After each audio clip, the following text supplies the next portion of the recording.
इस तरह से दो विपरीत तत्वों के बीच में जो संबंध बना है, उसका जो परिणाम हमारे सामने है वह कृषि का विकास है, व्यवसायिक कृषि, आधारभूत संरचनाओं में विकास, उद्योगों में विकास, सेवाओं में विकास, और यहाँ तक कि हमारे जीवन जो पद्धति है या जीवन का जो स्तर है उसका भी ऊंचा हुआ है, उसका भी विकास हुआ है।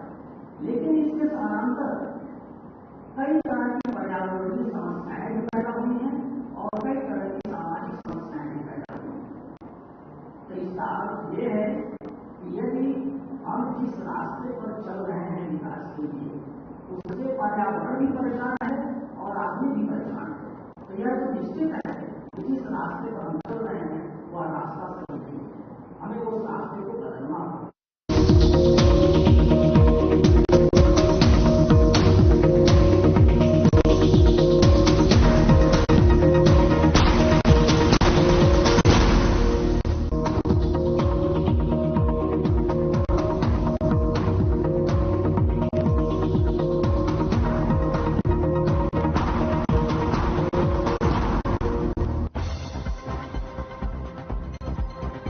करनाल में सीएम के ओएसडी जवाहर यादव का बयान, सीएम ने कई योजनाएं की शुरू, साथ ही कहा विपक्ष परिवारवाद को दे रहा बढ़ावा।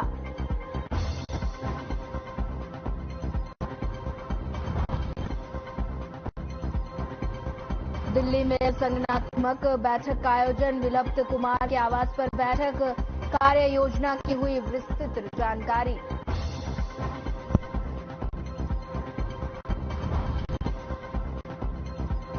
फरीदाबाद में दिल्ली जाने वाली बसों पर लगाया प्रतिबंध, BS3 और BS4 की बसों पर लगाया प्रतिबंध, इलेक्ट्रॉनिक और BS6 की बसों को मिले परमिशन।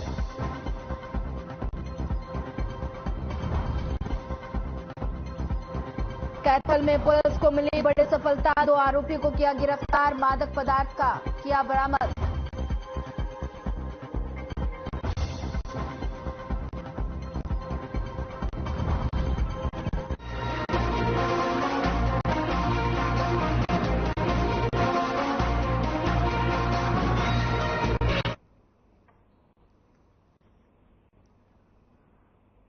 करनाल अंत्योदय महासम्मेलन के आयोजन के बाद मुख्यमंत्री के ओएसडी जवाहर यादव के खास बातचीत के दौरान उन्होंने कहा कि मुख्यमंत्री ने कई नई योजनाओं की शुरुआत की। केंद्रीय गृह मंत्री अमित शाह ने 5 योजनाओं का शुभारंभ किया। मुख्यमंत्री तीर्थ यात्रा योजना का उद्घाटन अमित शाह ने किया। इस योजना के अंतर्गत 60 वर्ष की आयु के ऊपर के लोग तीर्थ यात्रा का फायदा उठाएंगे। हरियाणा आय वृद्धि बोर्ड योजना का शुभारंभ किया गया। आयुष्मान भारत चिरायु योजना में 14 लाख परिवारों को जोड़ने का काम किया गया। इस दौरान अमित शाह ने विपक्ष पर जमकर निशाना साधा और जिसको लेकर जवाहर यादव ने कहा कि विपक्ष के कई नेता परिवारवाद को बढ़ावा दे रहे हैं। भूपेंद्र हुड्डा और ओम प्रकाश चौटाला ने अपने बेटे को आगे बढ़ाना चाहते हैं। वहीं चुनाव को लेकर कहा कि बीजेपी के कई कार्यकर्ता हमेशा तैयारी में रहते हैं।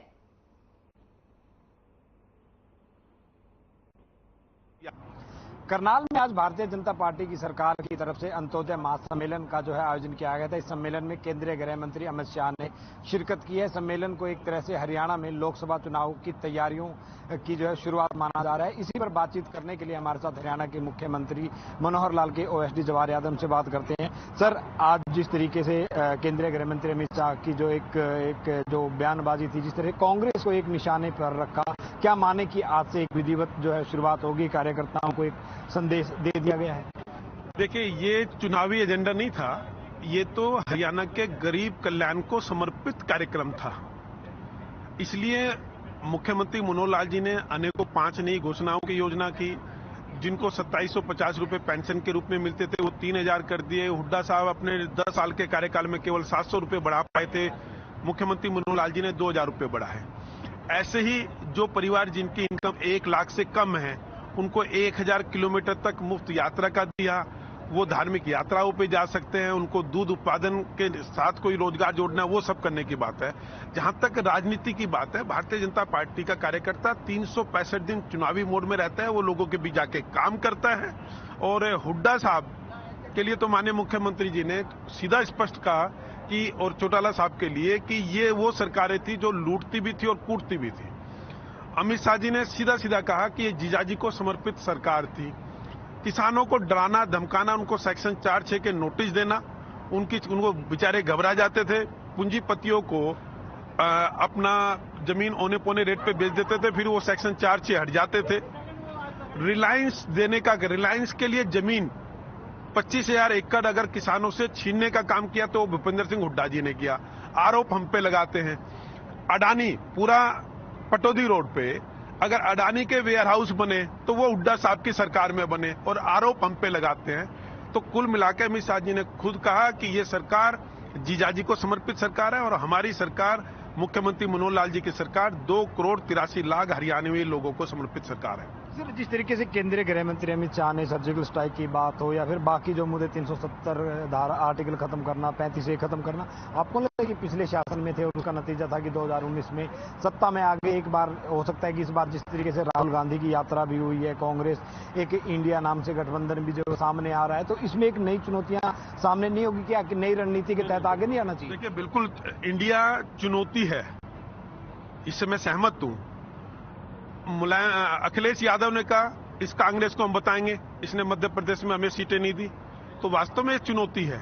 ऐसे ही राजस्थान में कांग्रेस में नहीं दी तो उनके जो आरएलपी और बाकी लोग थे वो कहते हैं ये चुनौती है। तो बेसिकली राहुल गांधी अखिलेश के लिए, मायावती तो इस ग्रुप में नहीं है, जितने और अन्य ग्रुप है उनके लिए चुनौती है। और चुनौती यह है, वो चाहते हैं कि किसी तरह अगर राहुल हटेगा तो हम कुछ कर पाएंगे। तो राहुल को इंडिया से हटाना ये उनके इंडिया के लोगों के लिए चुनौती है।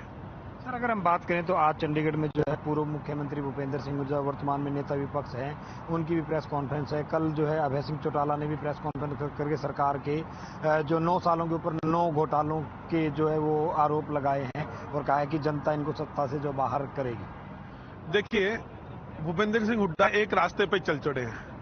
उन्होंने तय कर रखा है हर हालत में हरियाणा में जो गरीब लोग अपनी प्रतिभा से नौकरी लगे उनको अपमानित करना। वो एक मानसिकता है, हुड्डा एक मानसिकता है। हुड्डा केवल हुड्डा नहीं है, हुड्डा एक मानसिकता है कि हरियाणा के दबे कुचले गरीबों को धमकाना और डराना। और इसका उदाहरण हुआ, उनको कहना पड़ा ब्राह्मण, बनिए, पंजाबी, सिख, पिछड़े, दलित, इन किसी को भी मुख्यमंत्री नहीं बनने दूंगा, ये बनेगा तो उप मुख्यमंत्री बनेगा। तो ये भूपेंद्र सिंह हुड्डा की स्टाइल है कि जो अन्य लोग हैं उनको डराना धमकाना, परंतु उनको ये समझ नहीं आता। ये 80% लोग अब जाग चुके हैं। उसी के कारण भूपेंद्र सिंह हुड्डा को माफी मांगनी पड़ी। और जो ये इन्होंने हम सबका अपमान किया है, ये भी पिछड़ा है, मैं भी पिछड़ा हूं। ये भारतीय जनता पार्टी के कार्यकर्ता है कि इनकी जाति के 300 लोग हैं यमुनानगर में, पर इनको मेयर बनाया, क्योंकि हरियाणा जाति में नहीं बंटना चाहता, वो काम करने वाले लोगों को चुनना चाहता है। तो भूपेंद्र सिंह हुड्डा ने अपने साथ साथ दीपेंद्र सिंह हुड्डा के राजनीतिक कैरियर पर ताला लगा दिया। थैंक यू, धन्यवाद। तो ये थे हमारे साथ हरियाणा के मुख्यमंत्री मनोहर लाल के ओएसडी जवाहर यादव, जिन्होंने आज करनाल में हुई रैली को काफी ऐतिहासिक बताया है। चंडीगढ़ से हर खबर के लिए ओपी शर्मा।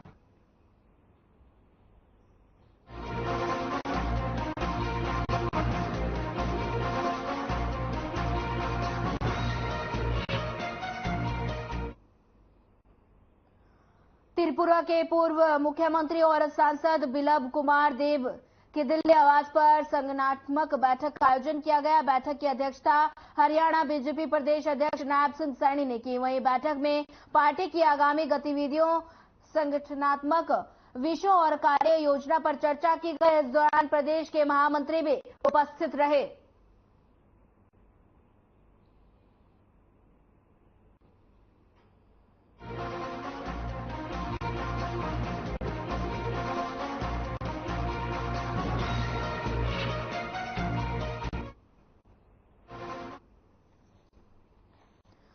फरीदाबाद दिल्ली में लगातार बढ़ते प्रदूषण को देखते हुए हरियाणा रोडवेज ने 1 नवंबर से दिल्ली में जाने वाली सभी BS3 और BS4 की बसों की पूरे तरीके से प्रतिबंध लगा दिया है। वहीं दरअसल आपको बता दें कि ये फैसला दिल्ली NCERT की टीम ने लिया, और बता दें ताकि दिल्ली में लगातार बढ़ते प्रदूषण पर रोक लगाई जा सके। वहीं फरीदाबाद रोडवेज GM लेखराज ने बताया कि पहले ही 25 तारीख को सभी बसों को अल्टीमेटम दे दिया गया था और बाकी बची हुई बसों को पूरे तरीके से प्रतिबंध कर दिया गया है। वहीं GM के आदेश के बाद सभी BS3 और BS 4 की बसें अब बस स्टैंड पर एक लाइन में खड़ी हुई नजर आ रही हैं और दिल्ली में इस रूट के लिए अब सीएनजी, इलेक्ट्रॉनिक और BS6 की बसों को परमिशन दी गई है ताकि किसी भी यात्री को यात्रा करने में दिल्ली के रूट पर कोई परेशानी ना हो।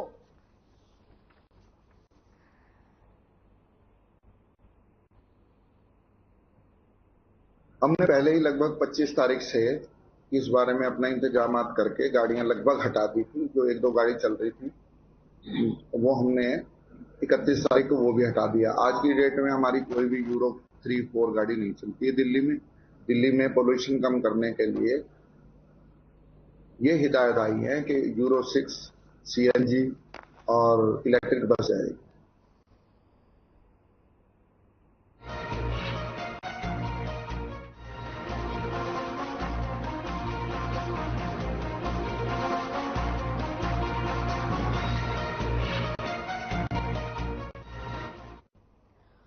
कैथल पुलिस ने कार्रवाई करते हुए एक युवक और एक महिला को गिरफ्तार किया। दोनों पर एक निजी होटल से गाड़ी चोरी करने का आरोप है। वारदात की सूचना पर पुलिस अधिकारी दयानंद मौके पर पहुंचकर युवक के पास से संदिग्ध पाउडर की पुड़िया, पाइप और सेंसिटिव डिजिटल तराजू बरामद किया गया। वहीं आगे की कार्रवाई में पुलिस जुट गई है।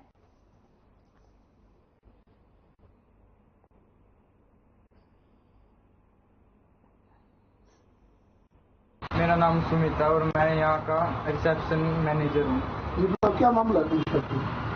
ये सर परसों हमारी गाड़ी की चाबी मेरे को मेरे अंकल ने दी और मैंने यहाँ रिसेप्शन में लटका दी, टांग दी। और परसों मैं कुछ काम करने लग गया तो परसों यहाँ से चाबी गायब होगी। तो होगी हमने इतना ध्यान नहीं दिया। फिर कल गाड़ी में कुछ काम सामान चाहिए था गड्डी में। रात हमने चाबी मिली नहीं यहाँ पे। फिर हमने थोड़ी गड्डी की सेफ्टी कर दी, ईंट वगैरह लगा दी, उसके टायर हो गए। फिर रात 2-2:15 के करीब यो आया, सन्नी आया मतलब ऊपर जो सा लड़का था ये ऐसे ही जयपाल तैनात हूँ जिसमें ERB 385 BS city Kaithal. Sir हमारे पास कॉल आई थी कि ऐसे क्रेटा गाड़ी 5070 HR8 A 5070 चोरी होगी रात को 2 बजे। तो हम उस तफ्तीश में आए थे, मालिक से पूछा भी कहाँ से चोरी हुई है। तो बोले यहाँ से चोरी हुई है। भी तेरे वो होटल का काम करता है, होटल का नाम तो ध्यान नहीं है, होटल का काम करता है। उसके अंदर कह रहा है एक ना 15-20 दिन से ठहर रहा है एक लड़का और एक औरत उसके साथ। तो हमने उससे पूछताछ की तो वो घबरा गया। वो घबरान करके बोला जी हाँ जी गाड़ी मैंने चोरी की है और रसूलपुर थाना सीवड़ के अंदर पड़ता, वहाँ गाँव में खड़ी करके आ रहा हूँ मैं। तो मैंने और सख्ताई से पता करा, उसकी तलाशी ली है तो उसमें से एक कंप्यूटर कांडा निकला जी, जो छोटा बारीक मादक पदार्थ होता है तोड़ने के काम आता है। उससे और शक हो गया। मैंने और पूछा, उसमें थोड़ा कुछ मादक पदार्थ भी मिला है। तो हमने सिविल लाइन थाने के अंदर फोन करके आयु को बुला लिया।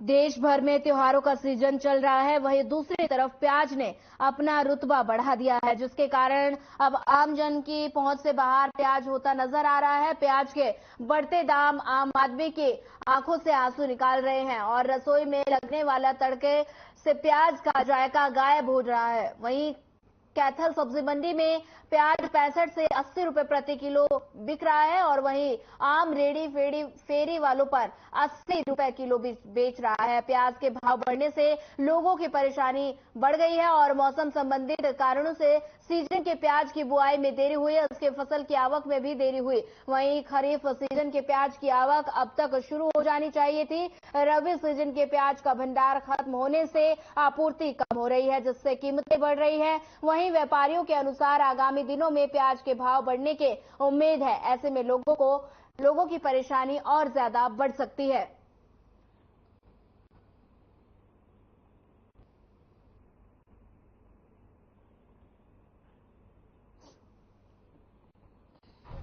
बढ़ते हुए प्याज की कीमत जो है जी, पीछे जो है ना नई जो क्रॉप है वो तकरीबन खराब हो चुकी है। पीछे नई क्रॉप खराब होने की वजह से ये प्याज अब इसलिए थोड़ी तेजी आई है। अब नई क्रॉप अलवर राजस्थान की आ गई है। राजस्थान की अलवर अपना क्रॉप नई क्रॉप आने के बाद अब ये प्याज थोड़े टाइम के बाद अब लेवल में आ जाएगा। नाम सोनू भारद्वाज है, मैं कतर से बिलोंग करता हूँ। तो मंडी में आए हो, क्या कुछ भाव चल रहे हैं प्याज? भाव जी इतने टाइट चल रहे हैं जी, लेने का जी को नहीं कहा, देखते जी पेड़ा भरन जाग रहा है जी। 2 दिन पहले आया था जी 60 रुपए प्याज था, 2 दिन बाद आया जी 80 रुपए हो गया रेट जी। ऑटोमेटिक रेट बढ़ने लग रहे हैं जी प्याज के, जमा किचन से प्याज एकदम गायब होने लग रहे हैं जी। बस पहले जो भाव थे कितने थे जी? 20, 30, 40, 50 ये भाव था जी, अच्छे प्याज का जमा। 1 नंबर प्याज का यही रेट था जी। ये भाई आज का रेट देख रहा हूँ जी, बस देख के जी जमा। बलबीर, मंडी में आए हो, क्या कुछ भाव चल रहे हैं प्याज के? प्याज 350 रुपये दड़ी है जी। अच्छा, हाँ। तो पहले क्या भाव था? पहला तो सारा 30 रुपये किलो का भाव, 25 रुपये किलो का भाव था। अच्छा, ईद तो जमी गदल खाना मिच गया। अच्छा, ये सब्जी को ले जाएंगे या ये बग जाएंगे भी। तो आज कितना भाव है? बस आज तो 70 रुपये किलो का भाव हो गया जी प्याज का। चार कर देंगे आप। तो पहले कितने लेके जाते थे और आज कितने प्याज ले? आज तो सिर्फ 2 किलो प्याज भी कौन डालना, पहला तो 5 किलो पक्का ले जाएंगे।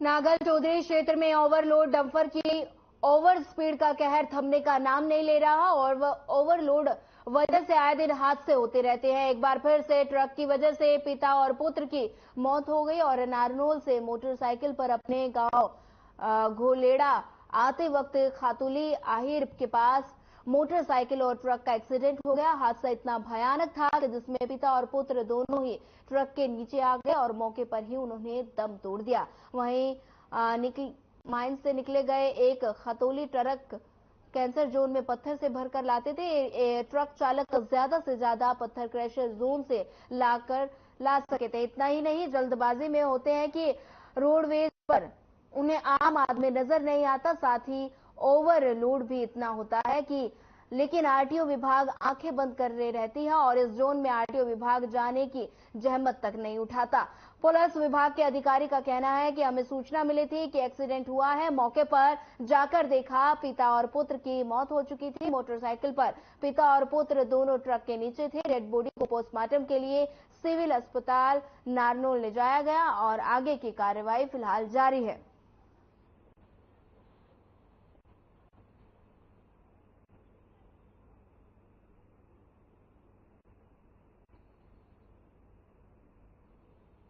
ये नारनौल से जा रहे थे दोनों पापा बेटे साथ से, एकदम से सामने से डंपर वाले ने ओवरटेक में इनको इतना एक्सीडेंट कर दिया कि दोनों कुचले गए उसके नीचे ही। अब जिला प्रशासन से क्या मांग है? जिला प्रशासन से मांग है कि जो भी ओवरलोड डंपर है उनको तुरंत कार्रवाई की जाए, उनको बंद किया जाए। आज हमारे गांव के सुविकास शास्त्री है, उनके पुत्र के साथ बड़ा ही दर्दनाक हादसा हुआ है। मैं उसकी घोर निंदा में वो करता हूँ और जो ये प्रशासन है, प्रशासन से मैं यही मांग करता हूँ कि इन पे कड़ी से कड़ी कार्रवाई की जाए, ट्रक मालिक पे भी और ड्राइवर पे भी, और हमें झूठा आश्वासन ना दिया जाए किसी भी प्रकार का। और ओवरलोड वाहन है उसको 1-2 दिन के लिए नहीं, परमानेंट ही रोका जाए। जो खातुलहेर के पास में धोलेड़ा के विकास शास्त्री व उसके 15 वर्षीय पुत्र का जो दर्दनाक हादसा हुआ है, ये ओवरलोड ट्रकों के कारण हुआ है।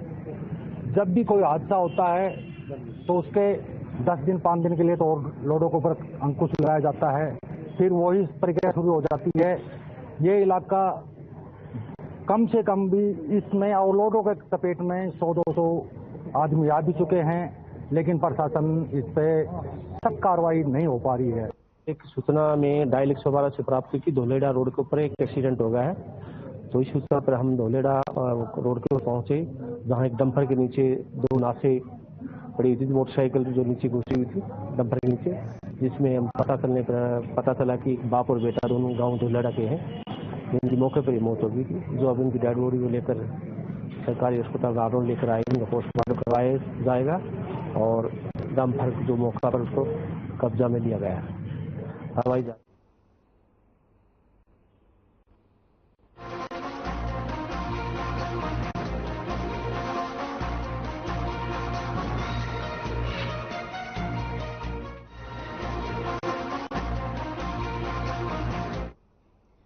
केंद्रीय गृह एवं सहकारिता मंत्री अमित शाह करनाल पहुंचे। यहां सेक्टर 4 स्थित दशहरा ग्राउंड में आयोजित होने वाले अंत्योदय महासम्मेलन को बतौर मुख्य अतिथि के रूप में उन्होंने शिरकत की और इस दौरान हरियाणा सरकार के 9 सालों के विकास पर बनी फिल्म को प्रदर्शित किया गया।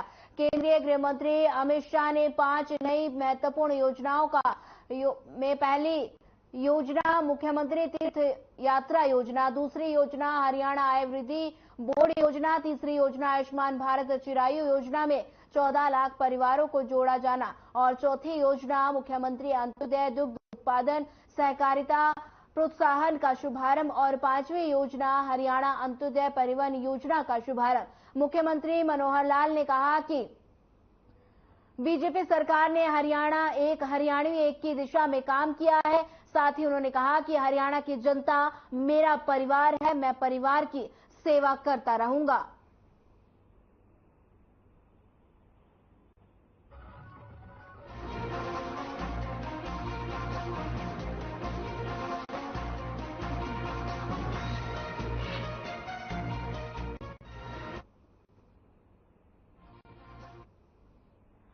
रीड रतिया क्षेत्र में किसानों की तरफ से धान की पराली जलाने की घटना को रोकने के लिए प्रशासन ने कड़े कदम उठाए हैं। रतिया एसडीएम ने आज खंड विकास पंचायत कार्यालय में कृषि विभाग के अधिकारी, पटवारी, नंबरदारों, सरपंचों व किसानों की अहम बैठक ली और किसानों को धान की पराली न जलाने के आह्वान किया और पराली के जलाने से भी जो बीमारियां फैलती हैं उन पर भी चर्चा की गई। इस दौरान एसडीएम ने अधिकारियों को दिशा निर्देश देते हुए कहा कि किसी भी सूरत में गांव में किसानों को पराली न जलाने दे।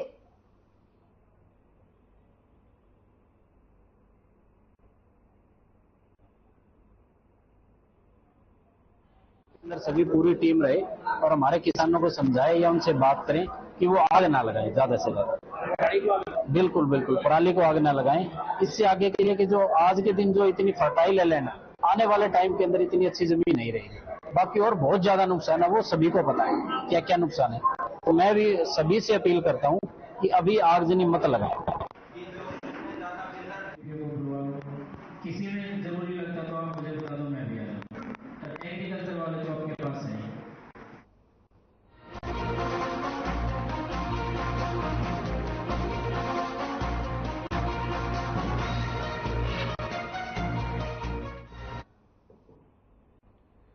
जाट आरक्षण के लिए एक बार फिर से जाट समाज में हुंकार भरी है। इसके लिए दिल्ली में 20 नवंबर को एक जाट सम्मेलन रखा गया जिसमें आगे की रणनीति तैयार की जाएगी। इसी विषय को लेकर गुरुवार को झज्जर के जाट धर्मशाला में अखिल भारतीय जाट संघर्ष समिति के पदाधिकारी पहुंचे और उन्होंने यहां एकत्रित हुए जाट समाज को इस सम्मेलन का न्योता दिया और इस बारे में समिति के राष्ट्रीय सचिव युद्धवीर सिंह ने मीडिया के रूबरू होकर बताया कि वो झज्जर जिले के जाट बिरादरी के लोगों को इस सम्मेलन का न्योता देने आए हैं। साथ ही उन्होंने कहा कि उनका मकसद बिरादरी की एकजुटता के साथ साथ समाज में फैली सामाजिक कुरीतियों को मिटाना है। उन्होंने इसके लिए समाज के लोगों से आह्वान भी किया और उन्होंने कहा कि आज भी हमारे समाज में अनेक कुरीतियां हैं जिसके लिए हम सभी को जागरूक रहने की जरूरत है और उन्होंने कहा कि उनका संगठन समाज की उन्नति और समाज को संगठित करना चाहता है।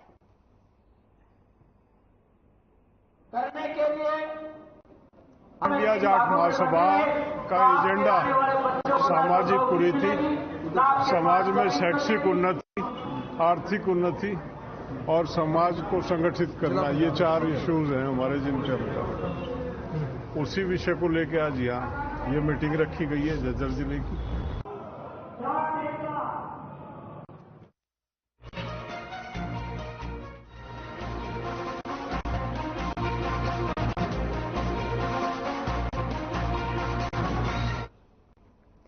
अंबाला शहर में आज नगर निगम और पुलिस द्वारा मिलकर शहर के कई बाजारों में ऑपरेशन क्लीन अवैध अतिक्रमण चलाया गया। इस दौरान शहर के कई बाजारों में पुलिस और निगम की टीम ने कार्रवाई कर दुकानों के बाहर पड़े बोर्ड और सामान को जब्त किया। वहीं दुकानदारों को चेतावनी भी दी गई, अगर कल भी सामान ऐसे ही बाहर पड़ा मिला तो जब्त कर लिया जाएगा।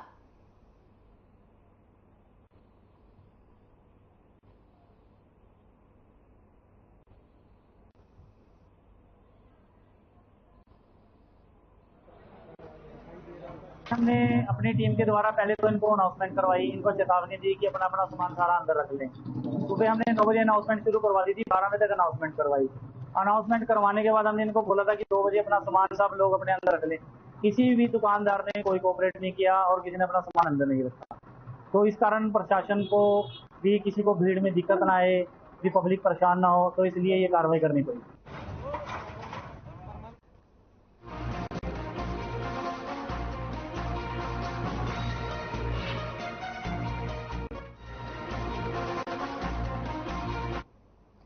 भिवानी में नशे की कमर तोड़ने के लिए सरकार ने अब स्कूली बच्चों को भी नशा मुक्ति योजना के तहत अपने साथ जोड़ लिया है। हरियाणा के सरकारी स्कूल में पढ़ने वाले बच्चों के नशा और नशे के कारोबार से दूर रखने के लिए शिक्षा विभाग ने पुलिस विभाग के साथ मिलकर एक योजना तैयार की। इस योजना के तहत शिक्षा विभाग कक्षा 9 से 12 में पढ़ने वाले बच्चों में हर कक्षा से 2-2 बच्चों का भाग दिलवाएगा, जिनका नाम धाकड़ बच्चे दिया गया है। ये धाकड़ बच्चे अपनी कक्षा के साथ साथ अन्य बच्चों की कार्यप्रणाली पर भी नजर रखेंगे। तो वहीं गैर कानूनी कार्य करने वाले बच्चों के नाम सुपर धाकड़ यानी प्राचार्य को दिए जाएंगे। जिला शिक्षा अधिकारी और नरेश मेहता ने बताया कि शिक्षा विभाग पुलिस के साथ मिलकर कार्य कर रहा है। इसके लिए पुलिस विभाग ने भी नोडल अधिकारी बनाया और कोई बच्चा या फिर उसके आसपास कोई भी गैर कानूनी कार्य होता है तो गुप्त तरीके से इसकी जानकारी प्राचार्य को दी जाएगी और प्राचार्य आगे इसे जानकारी विभाग को देगा और इस तरह से पुलिस तक ये जानकारी पहुंच जाएगी और पुलिस तुरंत आगे की कार्रवाई करेगी।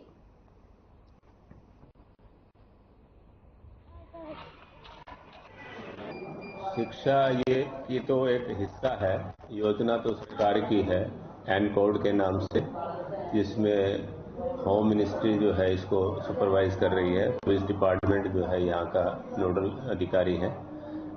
उसमें कई विभागों को मिलाकर जो है नशा रोकने के लिए ये सब सामूहिक प्रयास किया जा रहा है, जिसमें शिक्षा विभाग में भी जो है हम स्कूल स्तर पर और खासतौर से 9वीं से 12वीं तक के जो बच्चे हैं जो वेनरेबल हैं, जिनको कि इजीली शिकार बनाया जा सकता है, उन बच्चों के अंदर एक अवेयरनेस प्रोग्राम शुरू कर रखा है हमने।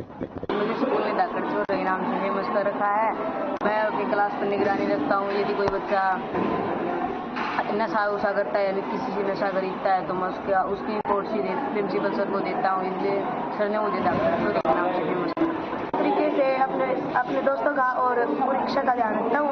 अगर उनमें से कोई बच्चा नशा करता है तो मैं अपने अध्यापक या फिर अपने मुख्य अध्यापक को बता देता हूँ ताकि कोई बच्चा नशे में न पड़े।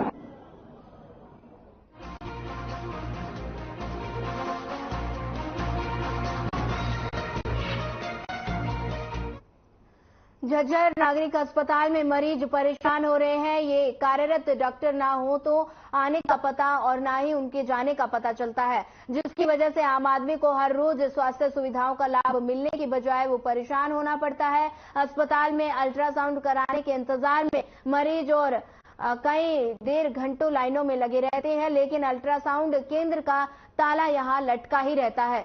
कई मरीज जो काफी दूर से अस्पताल में इलाज कराने के लिए आए हुए थे, लेकिन अस्पताल में काफी देर तक इंतजार करना पड़ा। वहीं मरीजों का कहना है कि अल्ट्रासाउंड कराने के इंतजार में घंटों बैठे हुए हैं, लेकिन अल्ट्रासाउंड करने वाले डॉक्टर का कहीं अता पता नहीं।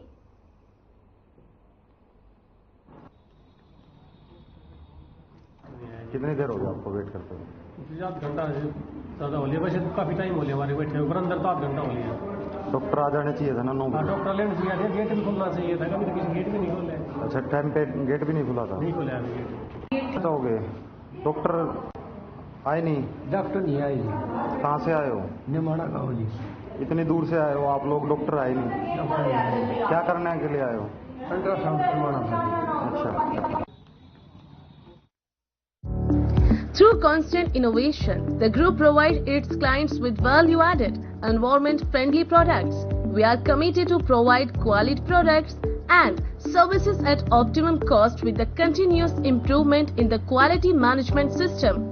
Producing high-value paper, making us India's largest producer of branded papers, fine papers and packaging broad segments. Focused on customers in all our operations. Hence, extensive investments are made towards people and people practices. KRPL world's leading eco-friendly paper from agro residue.